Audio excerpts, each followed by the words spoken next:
La península ibérica, una tierra forjada por siglos de historia y mitos, guarda en sus paisajes un testimonio silencioso de una era antigua, los castros. Estas fortalezas de piedra, erigidas sobre colinas y promontorios, dominan el horizonte, especialmente en el noroeste, Galicia, Asturias, Cantabria y el norte de Portugal. Más que simples asentamientos defensivos, los castros eran el corazón pulsante de una civilización, los hogares de pueblos celtas ibéricos que moldearon el paisaje y lo infundieron con una espiritualidad profunda y una cosmovisión única. Para ellos, el mundo visible y tangible era solo una capa de una realidad mucho más vasta y compleja, donde el otro mundo se entrelazaba constantemente con lo cotidiano. La arquitectura de los castros refleja su doble función, protección y conexión. Fortificaciones impresionantes, con múltiples murallas concéntricas, fosos y torres de vigía, defendían a las comunidades de invasores. Dentro de estas defensas, casas circulares de piedra con tejados cónicos de paja albergaban familias, mientras que espacios comunes servían para la vida comunitaria. Caminos pavimentados, sistemas de drenaje y depósitos de agua subterráneos demuestran una organización social avanzada. Pero la elección de la ubicación de un castro iba más allá de la estrategia militar o la disponibilidad de recursos. Muchos fueron erigidos en lugares considerados sagrados, puntos de poder telúrico donde la energía de la tierra era más fuerte y la comunicación con lo invisible más accesible. Para los celtas ibéricos, el otro mundo no era un reino distante, accesible solo después de la muerte. Era una dimensión paralela permeable a nuestra realidad, habitada por dioses, espíritus ancestrales, criaturas míticas y seres encantados. Esta permeabilidad era más evidente en ciertos lugares y en momentos específicos del ciclo anual. Bosques antiguos, fuentes burbujeantes, ríos, lagos, grutas profundas y, por supuesto, los propios castros eran vistos como umbrales, puntos de transición donde el velo entre los mundos se volvía más delgado. En estos lugares era posible encontrar la magia, la sabiduría e incluso los peligros del otro mundo. El panteón celta ibérico, aunque complejo y con variaciones regionales, compartía características comunes: divinidades ligadas a la naturaleza, a la fertilidad, a la guerra y a la protección. Dioses como Bandua, el dios guerrero, o Navia, la diosa de las aguas y la fertilidad, eran frecuentemente invocados para bendiciones y protección. Animales sagrados, como el toro, el caballo y el lobo, eran venerados por sus cualidades divinas y su conexión con las fuerzas elementales. La vida en los castros era guiada por un profundo respeto por estas divinidades y por las fuerzas de la naturaleza, y la armonía con el otro mundo era crucial para la prosperidad y la supervivencia de la comunidad. Los rituales desempeñaban un papel central en esta interacción. Ofrendas eran hechas en altares rústicos, a menudo piedras o rocas con grabados rupestres, petroglifos, que adornaban tanto al interior como las proximidades de los castros.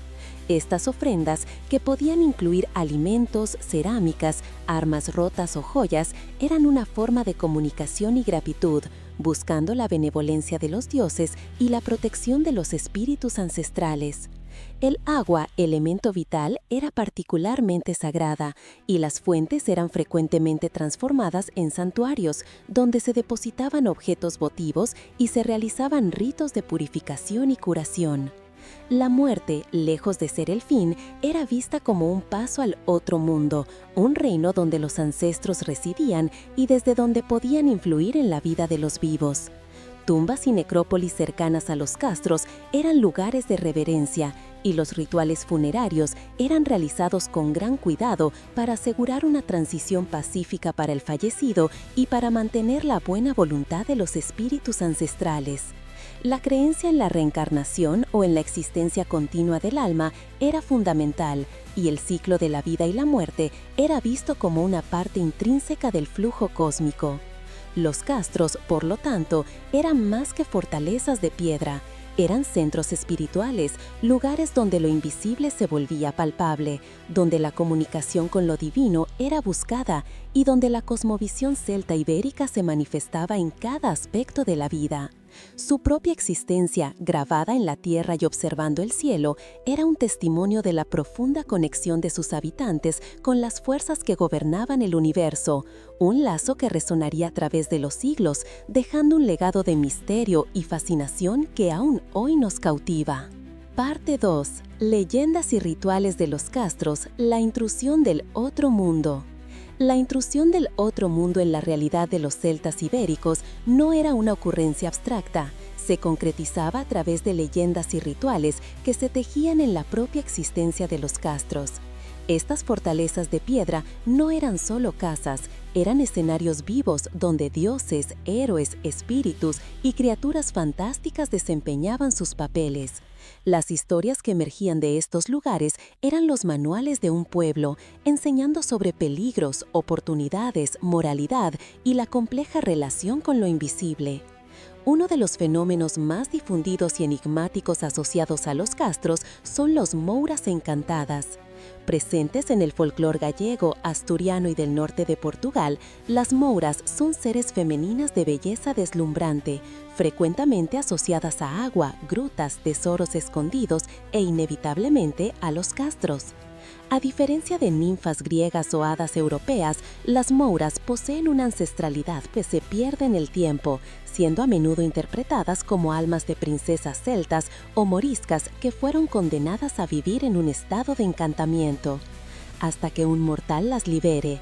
Su fascinación reside en su naturaleza ambigua. Son bellas y seductoras, pero también peligrosas y melancólicas. Pueden ofrecer riquezas incalculables a quien las desencante, pero también pueden atraer al incauto a la perdición, especialmente si los rituales de desencantamiento son mal interpretados o ejecutados. La resistencia de estas leyendas demuestra cómo los castros eran vistos como lugares de transición, donde la riqueza y la magia del otro mundo podían ser accedidas, pero siempre con un precio o un riesgo. No solo las mouras habitaban los castros y sus alrededores, las fortalezas de piedra también eran el hogar de criaturas más traviesas y a veces malévolas. Los trasnos, por ejemplo, son figuras de duendes o gnomos presentes en el folclore del noroeste ibérico. Aunque pueden ser encontrados en casas, muchos relatos los asocian a ruinas antiguas y castros. Pequeños, ágiles e invisibles, los trasnos son conocidos por hacer travesuras, mover objetos, hacer ruidos extraños, esconder herramientas o asustar animales.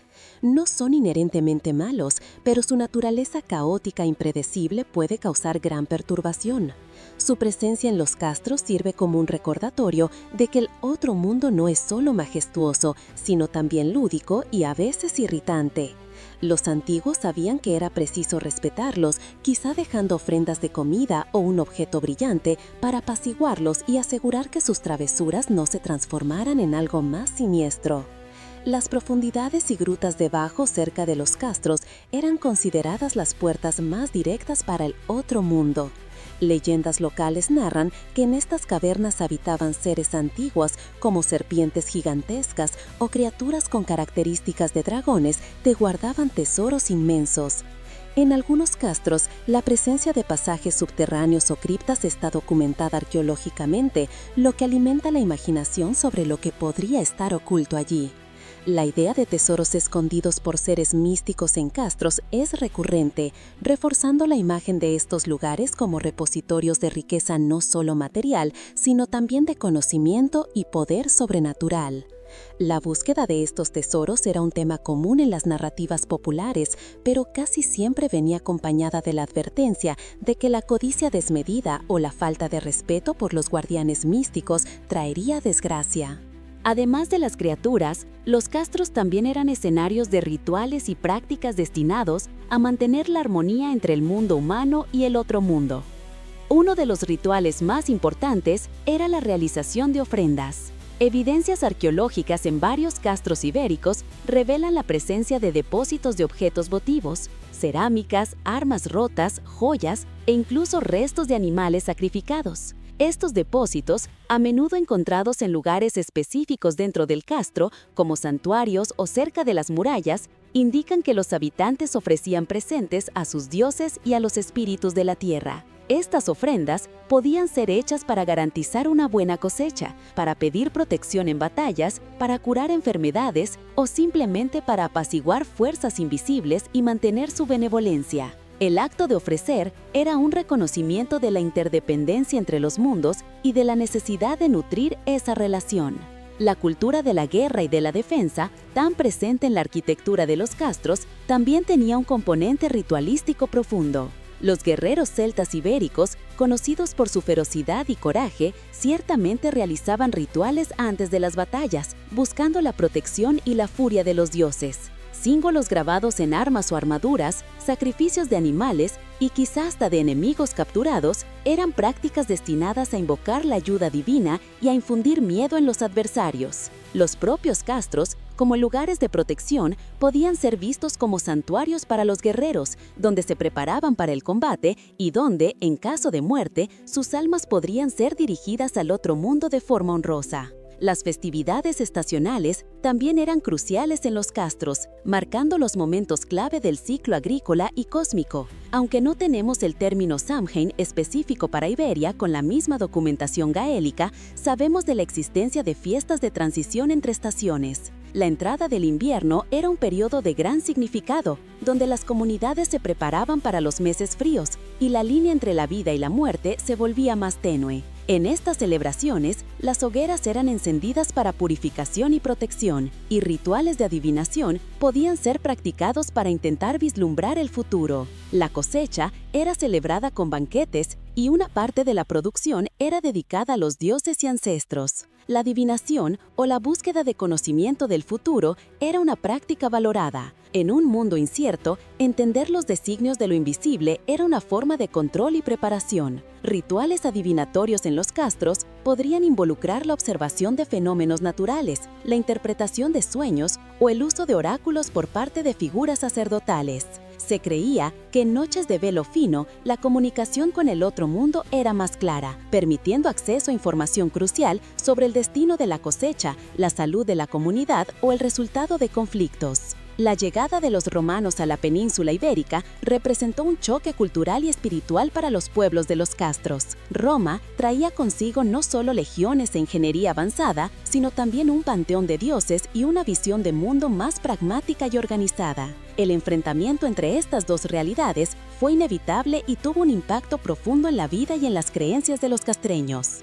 Inicialmente, la resistencia de los pueblos celtas ibéricos, como los galaicos, astures y cántabros, fue feroz. Los castros, diseñados para defensa, se convirtieron en símbolos de esa resistencia. Las leyendas cuentan sobre héroes locales que lucharon bravamente contra el invasor, buscando la ayuda de sus dioses y espíritus ancestrales. Pero la máquina militar romana era implacable. Con el tiempo, muchos castros fueron conquistados, destruidos o gradualmente abandonados a medida que la población era desplazada a nuevas ciudades y villas de estilo romano más fáciles de controlar. Sin embargo, la cultura celta no desapareció de la noche a la mañana. Lo que ocurrió fue un proceso de sincretismo, donde elementos de las creencias romanas se mezclaron con las tradiciones celtas. Dioses romanos eran asociados a divinidades locales y rituales eran adaptados para incorporar nuevas influencias. Por ejemplo, la figura de la matres, madres romanas de la fertilidad, ofrécense mucho con las antiguas divinidades femeninas celtas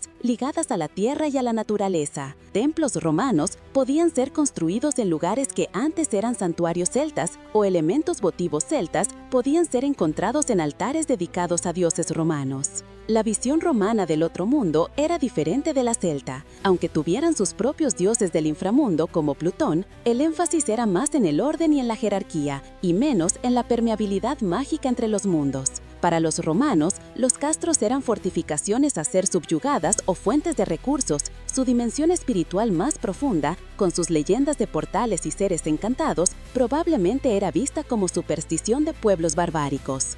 Sin embargo, es probable que los romanos, al ocupar las regiones castreñas, hayan también absorbido algunas de las creencias locales, quizá por respeto o por simple cautela, incorporándolas en su vasta red de cultos imperiales. La cristianización posterior de la península ibérica intensificó aún más el proceso de sincretismo y, en muchos casos, de demonización de las antiguas creencias. Las divinidades paganas y los seres del otro mundo celta fueron frecuentemente transformados en demonios, brujas o simplemente historias para asustar niños. Los antiguos lugares de culto, incluyendo los castros, fueron a veces resignificados. Capillas cristianas eran erigidas en sus proximidades o incluso sobre sus ruinas, en un intento de santificar el lugar y borrar su pasado pagano. Sin embargo, el borrado nunca fue completo. Las leyendas de las mouras encantadas, de los trasnos y de otros seres mágicos persistieron, a veces transmitidas oralmente de generación en generación, sobreviviendo a la romanización y a la cristianización.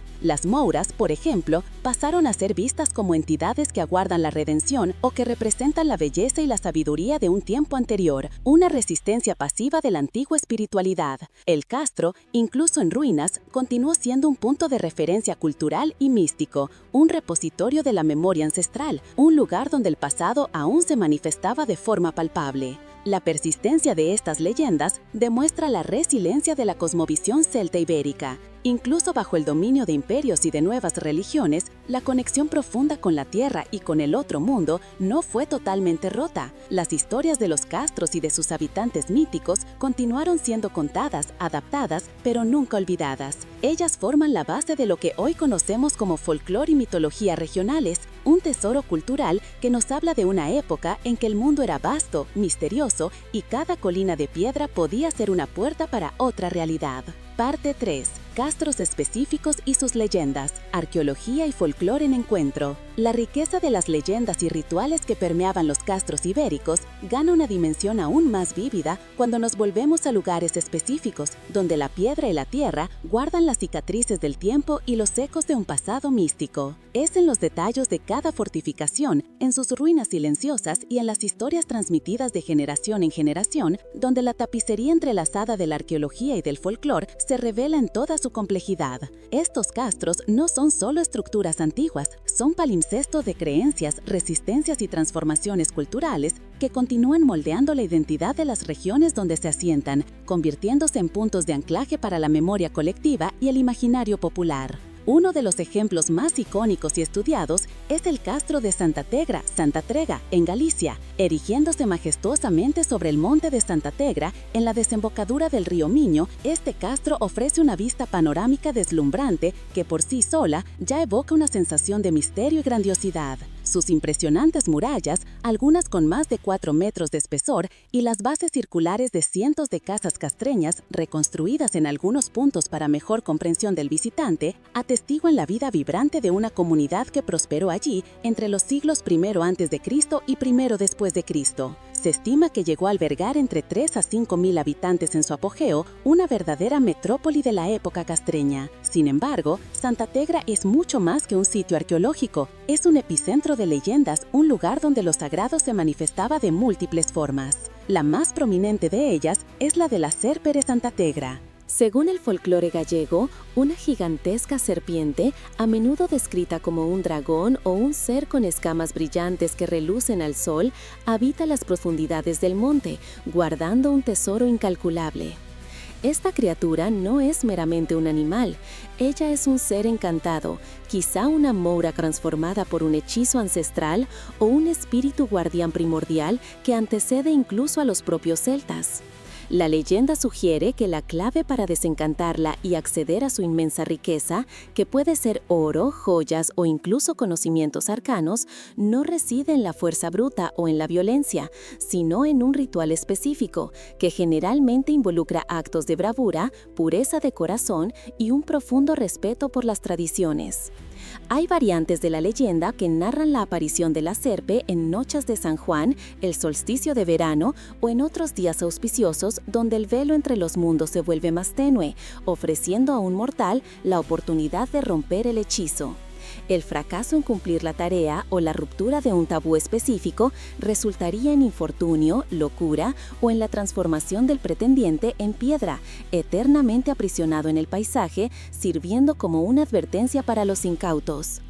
Esta narrativa no solo advierte contra la codicia desmedida, sino que también refuerza la sacralidad intrínseca del monte y la presencia de un otro mundo intrínsecamente ligado a la propia geografía del castro. La serpe, en este contexto, es la guardiana del umbral, un puente peligroso para el reino de lo invisible.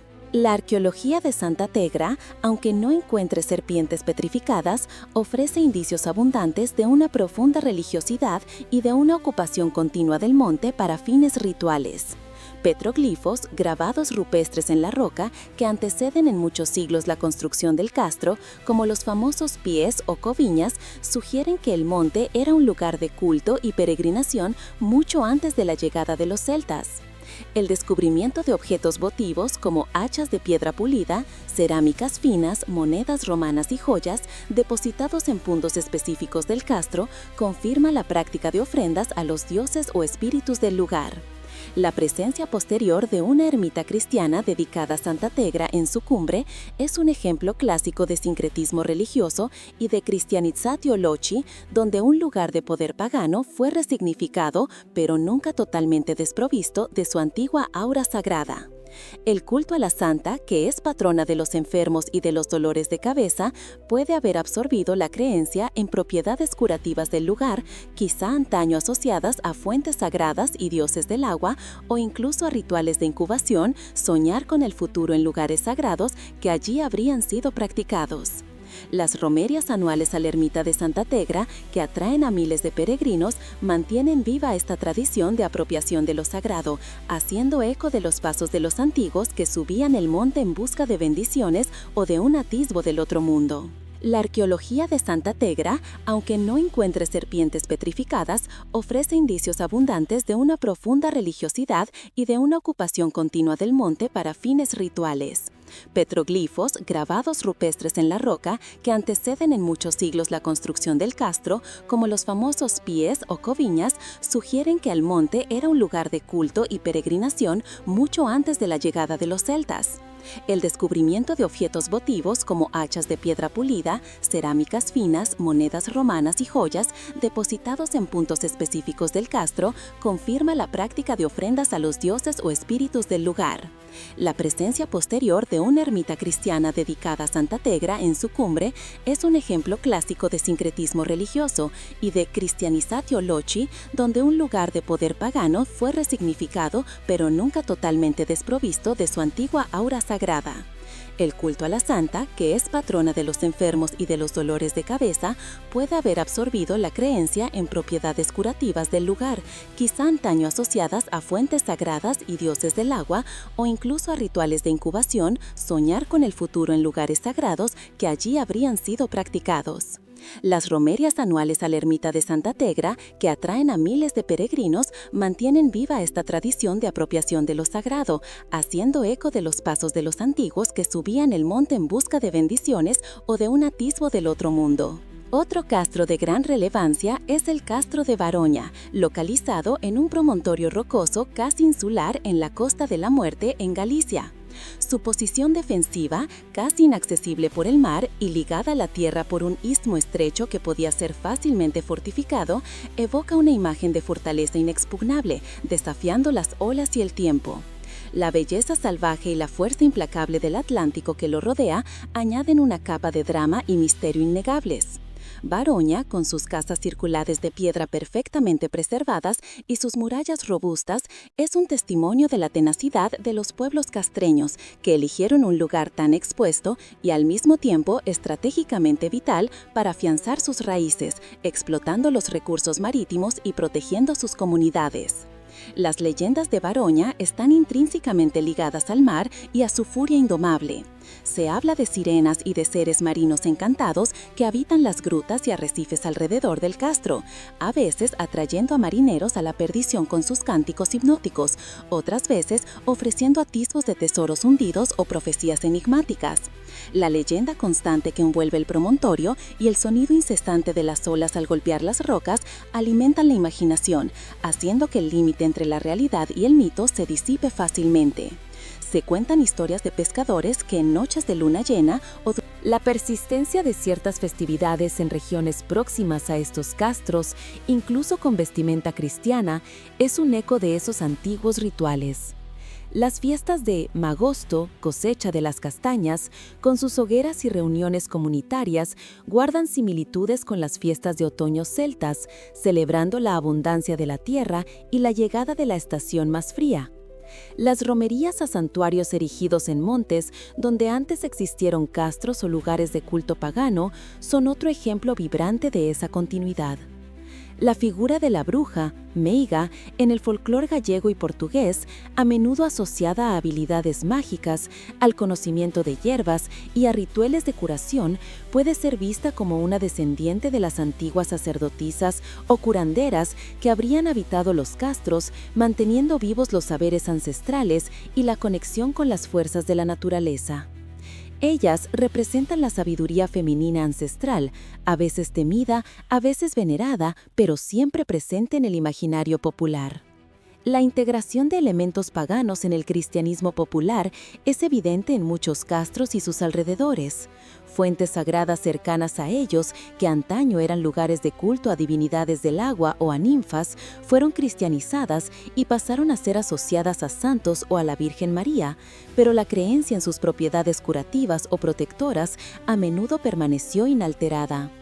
Piedras con formas inusuales que podrían haber sido objetos de veneración celta o marco de sacrificios, a menudo se convirtieron en hitos de romerías cristianas, con leyendas de apariciones marianas o de milagros cristianos que, paradójicamente, reforzaban la sacralidad pagana subyacente. Esta resignificación, en lugar de borrar completamente el pasado, mantuvo viva una línea de continuidad entre las creencias antiguas y las nuevas, creando un sincretismo único y resiliente.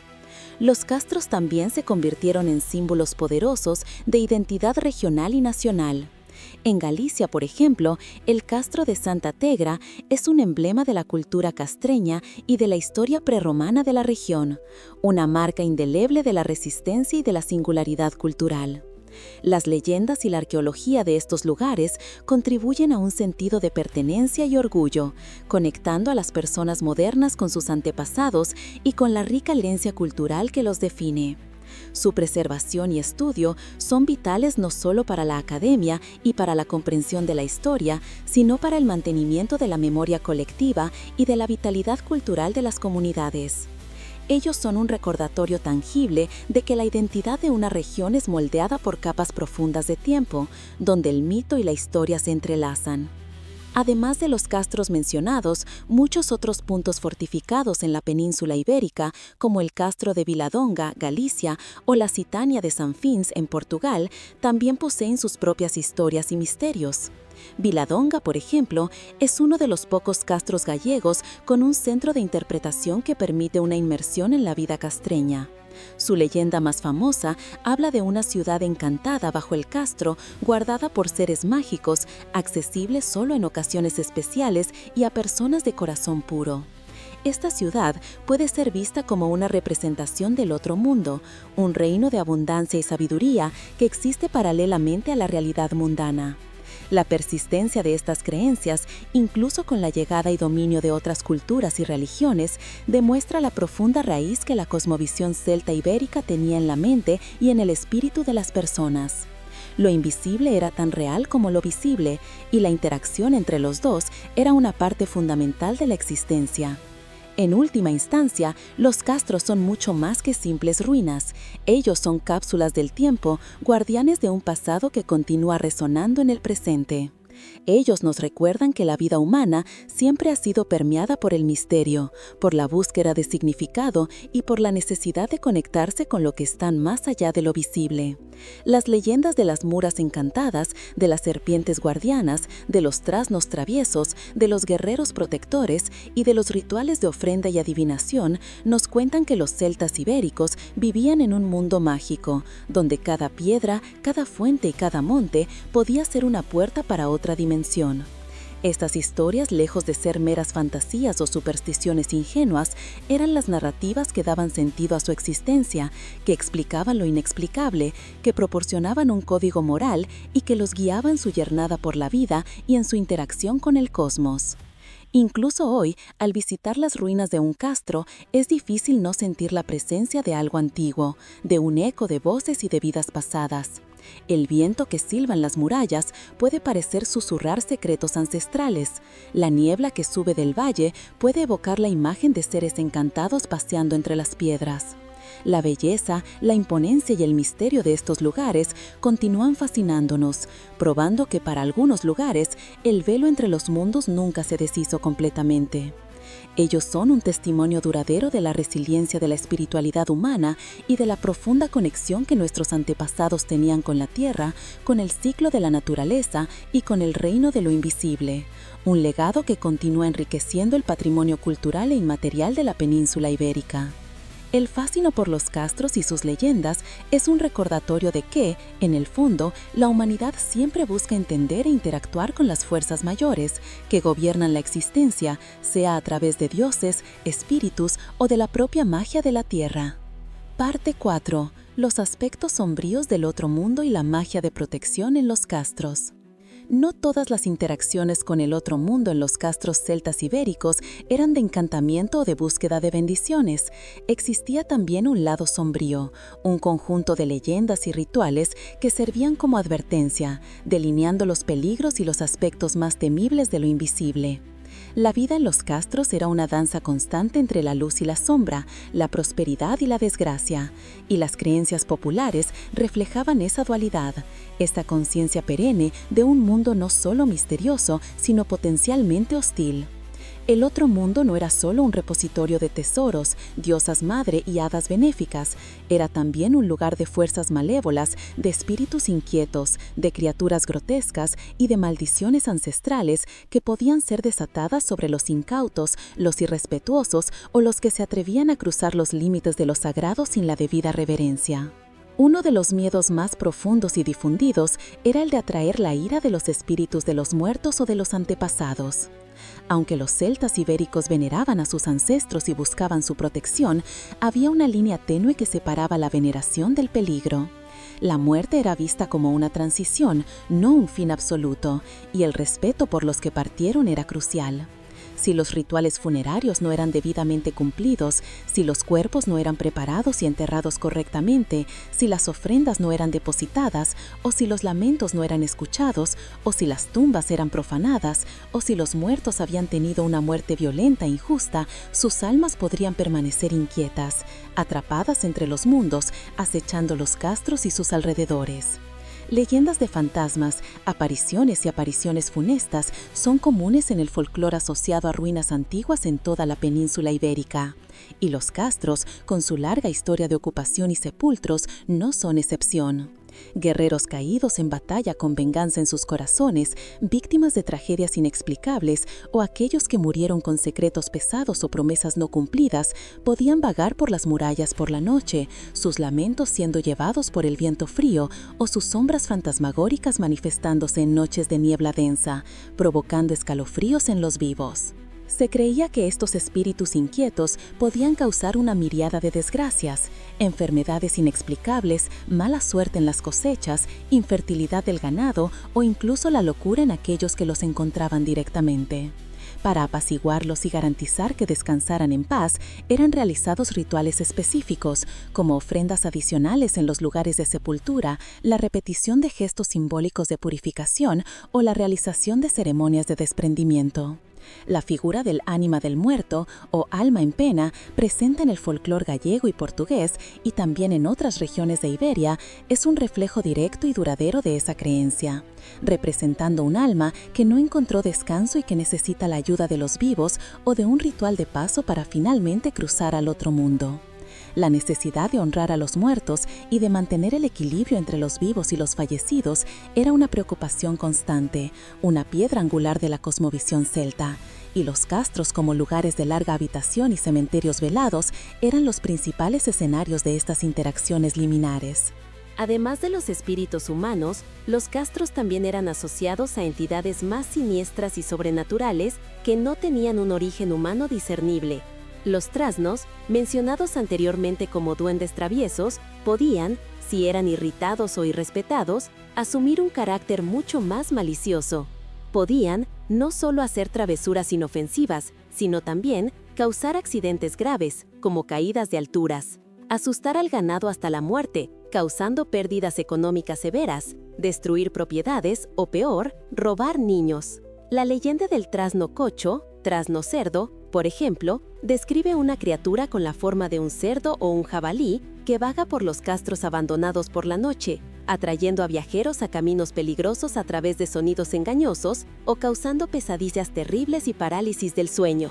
Su presencia era un recordatorio constante de que el otro mundo podía ser no solo misterioso y encantador, sino activamente hostil y malévolo, y que las criaturas que lo habitaban exigían respeto y cautela. Otras criaturas, como los lobisomens o licántropos, también encontraban en los alrededores de los castros un ambiente propicio para sus transformaciones y cacerías nocturnas. El bosque denso, las montañas escarpadas y los yermos que circundaban muchas de estas fortalezas eran considerados sus dominios, lugares donde la civilización se diluía y lo salvaje prevalecía. La leyenda del lobisomen, aunque ha sido enriquecida por influencias medievales y cristianas, asociándolo al pecado y a la maldición, posee raíces profundas en la conexión de los pueblos antiguos con la naturaleza salvaje y los peligros que ella representaba.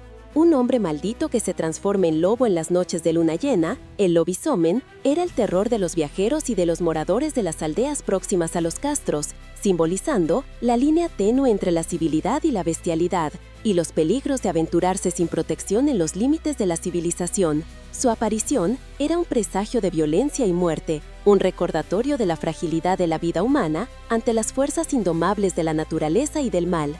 Incluso las mouras encantadas, con su belleza seductora y la promesa de tesoros, podían ser fuentes de gran peligro. La leyenda de una moura que lleva a un mortal a la perdición por no seguir sus instrucciones al pie de la letra, por romper un tabú o por fallar en un ritual de desencantamiento es recurrente. En algunos casos, la moura puede exigir un sacrificio impensable, la renuncia a todo lo que el mortal conoce, familia, identidad o la realización de tareas imposibles para que el desencantamiento ocurra. Si el mortal fallaba o se mostraba indigno por codicia, egoísmo o falta de fe, la moura podría maldecirlo, transformarlo en piedra, como en muchas leyendas de tesoros petrificados, atraparlo para siempre en su reino acuático o subterráneo o incluso llevarse su alma, un destino quizá peor que la muerte. Su promesa de riqueza siempre iba acompañada de un gran riesgo, y la codicia era frecuentemente castigada con la desgracia. Estas historias servían como parábolas morales profundas, advirtiendo contra la ganancia desmedida, la falta de respeto por lo sagrado y la presunción de igualarse a los seres del otro mundo. En contrapartida a estos peligros inminentes, o para mediarlos y controlarlos, surgieron figuras de poder y conocimiento que intentaban interactuar con esos aspectos más sombríos del otro mundo. Los druidas y chamanes, o al menos figuras sacerdotales y mágicas similares, habrían sido los principales interlocutores entre el mundo humano y lo divino sobrenatural en las sociedades castreñas. Ellos poseían un vasto conocimiento de los rituales, de las propiedades de las hierbas, de los ciclos cósmicos, de los augurios y de los lenguajes de los espíritus. A ellos les correspondería la función vital de realizar rituales de protección en los castros, bendiciendo las murallas con cánticos y aspersiones, purificando las casas con humo e invocaciones y alejando influencias malignas a través de ritos apotropáicos. Estos rituales podían involucrar el uso de plantas sagradas, como el visco, muy reverenciado por los celtas por crecer sin raíces en la tierra, siendo visto como una planta del cielo, el roble, símbolo de fuerza y longevidad, o el aceibo, que eran consideradas portadoras de poder mágico y protector. Hogueras rituales eran encendidas en puntos estratégicos del castro para purificar el aire, incinerar energías negativas y alejar los malos espíritus, especialmente en festividades de transición como Beltane, el fuego como elemento purificador y renovador, o en noches de solsticio y equinoccio. El humo de las hogueras, que se elevaba a los cielos, podía ser interpretado como un puente hacia el otro mundo, llevando las plegarias y alejando las malevolencias, creando una barrera de luz y calor contra las sombras. La práctica de sacrificios, tanto de animales como en casos más extremos de humanos, también puede ser asociada a rituales para apaciguar fuerzas poderosas, garantizar la fertilidad de la tierra o para invocar una intervención divina en momentos de crisis profunda. Aunque la arqueología en la península ibérica no es tan explícita como en otras culturas celtas sobre sacrificios humanos en castros, la presencia de osamentos de animales, caballos, cerdos, perros, en lugares rituales y la mención de cronistas romanos sobre la ferocidad de los ritos celtíberos sugieren que tales prácticas no eran desconocidas o impensables. Estos sacrificios serían realizados en momentos de gran importancia, antes de una batalla para garantizar la victoria y la protección de los guerreros, en tiempos de hambre para suplicar por cosechas abundantes o para alejar una plaga que asolaba a la comunidad. El derramamiento de sangre era visto como la más potente de las ofrendas, un acto de extrema devoción y desesperación para restablecer el equilibrio cósmico o inclinar la balanza a favor de los humanos. Además de los sacrificios, la figura del guerrero chamán o del curandero curandera era crucial para el mantenimiento de la salud y del bienestar espiritual de la comunidad. En una sociedad donde la enfermedad, la mala suerte y la locura eran frecuentemente atribuidas a males espirituales, a entidades del otro mundo, o la hechicería, estos individuos tendrían el conocimiento y la habilidad para diagnosticar y tratar tales aflicciones. Ellos podrían realizar rituales de curación complejos, invocar espíritus benéficos para auxiliar en la recuperación o incluso librar batallas espirituales contra entidades malignas para proteger a los miembros de la comunidad. El uso de amuletos, talismanes, como la Tessera Hospitalis, que garantizaba protección y hospitalidad, y pociones hechas de hierbas sagradas y minerales era común, y los castros, con su acceso a recursos naturales y su ubicación en puntos de poder telúrico, serían lugares ideales para la recolección y preparación de esos elementos mágicos. La magia defensiva era particularmente importante en los castros, dada la constante amenaza de ataques de tribus rivales o, posteriormente, de los romanos. La protección física de las murallas y de los sistemas defensivos era complementada por una protección espiritual y mágica. Rituales de consagración de las puertas y de los muros, el enterramiento de objetos protectores, como armas rotas u ofrendas, en sus cimientos, y la invocación de dioses guerreros, como Bandúa o Cosus, divinidades militares veneradas en Galecia y Lusitania, eran prácticas comunes para infundir las defensas con poder sobrenatural. Se cree que ciertas piedras, menhires o estatuas de guerreros próximas a los castros funcionaban como centinelas espirituales, vigilando los accesos, alertando sobre peligros inminentes o incluso desviando la atención y el ataque de invasores a través de encantamientos. El castro no era solo un refugio físico contra enemigos tangibles, sino también un santuario protegido por barreras invisibles contra amenazas espirituales. La llegada de los romanos y la posterior cristianización trajeron una nueva vestimenta a esos miedos y protecciones, pero no los erradicaron. Las antiguas divinidades y espíritus del otro mundo fueron frecuentemente demonizados por el cristianismo, transformados en agentes del diablo. Las mouras encantadas podían ser equiparadas a demonios seductores o brujas malignas, los trasnos a diablillos que atormentaban a los cristianos, y los lugares de culto pagano,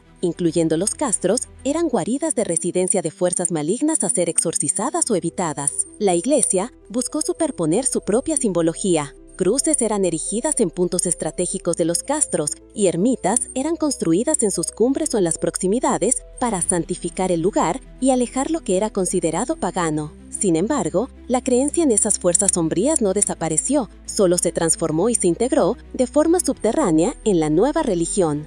El miedo al mal de ojo o a la hechicería, que persiste hasta hoy en el folclore ibérico, puede ser visto como una continuidad del temor a influencias negativas del otro mundo, ahora atribuidas a individuos con poderes malévolos o a fuerzas demoníacas.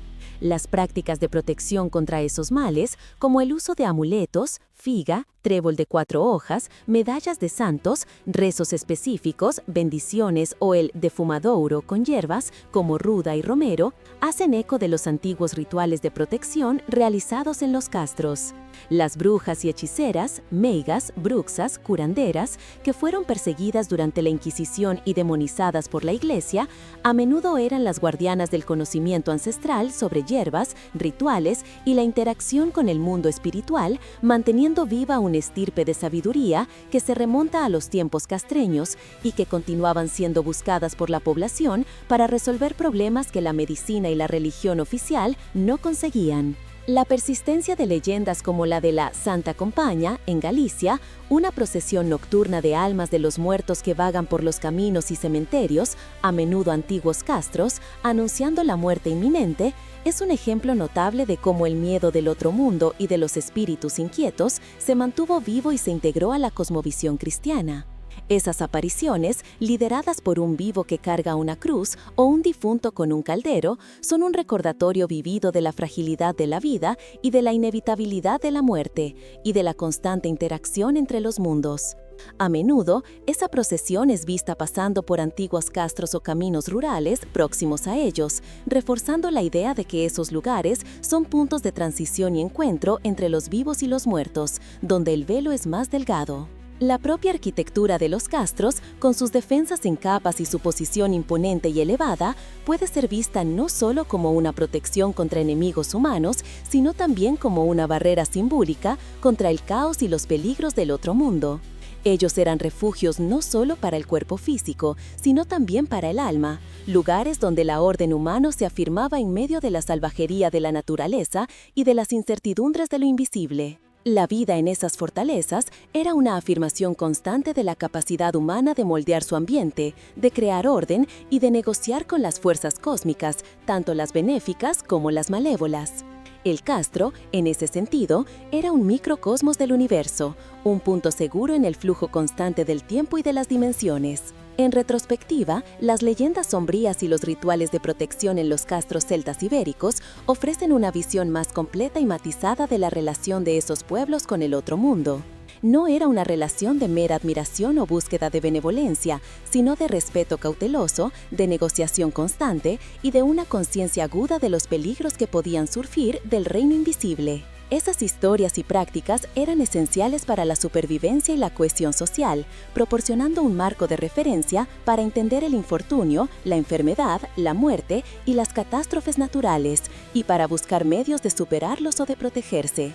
Ellas revelan una sabiduría ancestral profunda sobre la dualidad de la existencia y la complejidad del cosmos, donde el bien y el mal coexistían, y donde la línea entre lo natural y lo sobrenatural era fluida y permeable. El estudio de esos aspectos más oscuros del folclore castreño no solo enriquece nuestra comprensión de las creencias antiguas, sino que también nos ayuda a percibir cómo el miedo, la superstición, la resiliencia y la necesidad de protección moldearon la identidad cultural de las regiones hasta los días actuales.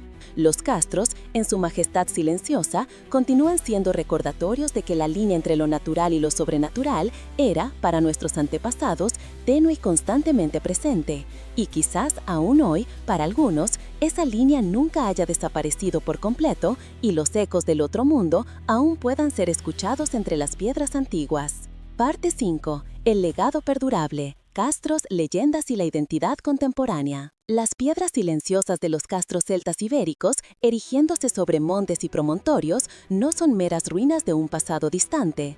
Ellas son portales que nos conectan a una cosmovisión ancestral, a un mundo donde el velo entre lo natural y lo sobrenatural era tenue, y en cada colina, fuente o gruta residía un fragmento del otro mundo. Las leyendas, los rituales y los miedos que permeaban la vida de esos pueblos continúan resonando, moldeando el imaginario colectivo y dejando un legado duradero que trasciende el tiempo, influenciando la cultura, el arte y la identidad de las regiones donde esos castros aún se mantienen. El legado duradero de las creencias castreñas se manifiesta de diversas formas en la península ibérica contemporánea.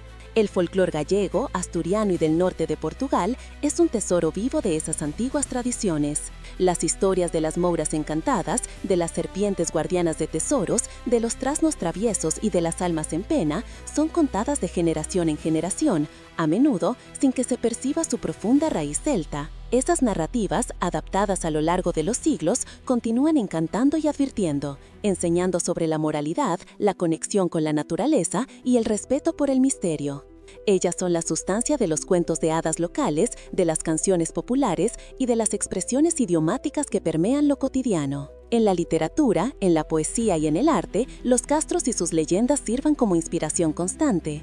Innumerables escritores, artistas plásticos y músicos encontraron en esos lugares y en sus mitos una fuente inagotable de creatividad.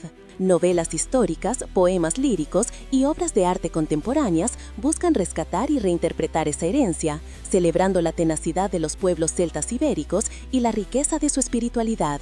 El misterio que rodea los castros es una invitación a la imaginación, y el arte funciona como un canal para mantener viva esa memoria ancestral. El turismo cultural y espiritual también ha visto un creciente interés por los castros. Visitantes de todo el mundo son atraídos no solo por la belleza paisajística y por la importancia arqueológica de esos sitios, sino también por la aura de misterio y por la promesa de una conexión con un pasado mágico. Guías turísticos narran las leyendas locales y los centros de interpretación en los castros se esfuerzan para educar al público sobre la vida y las creencias de sus antiguos habitantes. Este interés creciente es vital para la economía local y para la valorización del patrimonio cultural, transformando las ruinas en puntos de atracción y reflexión. La perspectiva moderna sobre los castros es multifacética. Para la arqueología y la antropología, las leyendas son más que meras supersticiones. Son fuentes valiosas de información sobre la cosmovisión y los valores de un pueblo. Aunque no se pueda probar la existencia factual de mouras o trasnos, las leyendas revelan cómo los celtas ibéricos entendían su ambiente, sus relaciones sociales, sus miedos y sus esperanzas. Ellas son un registro cultural de la manera como interpretaban el mundo invisible y cómo intentaban interactuar con él. La arqueología, por su parte, valida muchos de los escenarios de las leyendas, revelando la existencia de fuentes sagradas, lugares de ofrendas y la complejidad de las estructuras de defensa que las historias describen. La ciencia moderna, naturalmente, busca explicaciones racionales para fenómenos que antaño eran atribuidos a lo sobrenatural. Sin embargo, el valor de las leyendas no reside en su veracidad literal, sino en su poder simbólico y cultural. Ellas nos enseñan sobre la capacidad humana de crear significado, de lidiar con lo desconocido y de transmitir sabiduría a través de narrativas. La complejidad del sincretismo religioso, la fusión de las creencias celtas con las romanas y cristianas, es un campo fértil de estudio, mostrando la resiliencia de las culturas populares y la capacidad de adaptación de las creencias a lo largo del tiempo. La importancia de la preservación de los castros y de todo el patrimonio inmaterial a ellos asociado es crucial. Muchos castros aún están amenazados por la acción del tiempo, por la urbanización descontrolada, por la agricultura intensiva o por la falta de recursos para su mantenimiento y excavación. La pérdida de esos sitios arqueológicos no representa solo la pérdida de estructuras de piedra, representa la pérdida de un lazo vital con nuestra historia, con las narrativas que nos ayudan a comprender quiénes somos. La preservación debe ir más allá de la arqueología. El patrimonio inmaterial, las leyendas, los cuentos, las canciones, los rituales, que aún persisten, también necesita ser documentado, valorado y transmitido. Iniciativas de revitalización cultural, como festivales que celebran la cultura castreña, talleres de cuentacuentos o proyectos de investigación etnográfica, son fundamentales para mantener viva esa herencia. Al proteger y celebrar los castros, estamos protegiendo no solo un monumento de piedra, sino una parte esencial de la identidad cultural de las comunidades y de un patrimonio europeo más amplio. Esa valorización debe ser hecha con un profundo respeto por las comunidades locales, que son las guardianas directas de esas tradiciones. Ellas detienen el conocimiento vivo de las leyendas y la conexión emocional con la tierra y sus ancestros. La participación activa de las comunidades en la gestión e interpretación de sus castros es fundamental para garantizar que la preservación sea auténtica y significativa. Para más allá de la importancia cultural e histórica, los castros nos invitan a una reflexión final sobre la condición humana. Ellos nos recuerdan nuestra necesidad universal de encontrar sentido en un mundo vasto y a menudo incomprensible. Los pueblos celtas ibéricos, al construir sus fortalezas y al tejer sus vidas con el otro mundo, buscaban seguridad, prosperidad, conocimiento y una conexión profunda con el cosmos. Sus leyendas, miedos y rituales son testimonios de esa búsqueda eterna por un lugar en el universo, por un significado que trasciende lo material. Ellos nos enseñan que el mundo puede ser visto no solo como un conjunto de objetos y fenómenos, sino como un espacio de fuerzas invisibles, de vidas paralelas y de interacciones profundas entre lo humano y lo divino. La espiritualidad de los castreños, con su énfasis en la tierra, en el agua, en los árboles y en los ciclos naturales, es un recordatorio de la importancia de una relación armoniosa con el medio ambiente, una lección particularmente relevante para los desafíos ecológicos de nuestro tiempo. Al contemplar las ruinas de un castro al atardecer, mientras el viento susurra entre las piedras y la niebla sube del valle, es imposible no sentir un eco de aquel tiempo antiguo. Las voces de los guerreros, los cánticos de los sacerdotes, las risas de los niños y los secretos de las mouras parecen flotar en el aire. Los castros son más que meros sitios arqueológicos, ellos son santuarios de la memoria, lugares donde el pasado continúa hablando al presente, invitándonos a escuchar las historias de las piedras y a reevaluar nuestra propia conexión con el misterio que nos rodea. Ellos permanecen como un testimonio duradero de la riqueza y complejidad de la espiritualidad prerromana en la península ibérica, un legado que, a pesar de siglos de dominación cultural y religiosa, se negó a ser borrado. Los castros y sus leyendas son una parte vibrante y esencial del alma ibérica, un recordatorio de que el mundo, por más que intentemos racionalizarlo, siempre guardará sus secretos y sus encantamientos.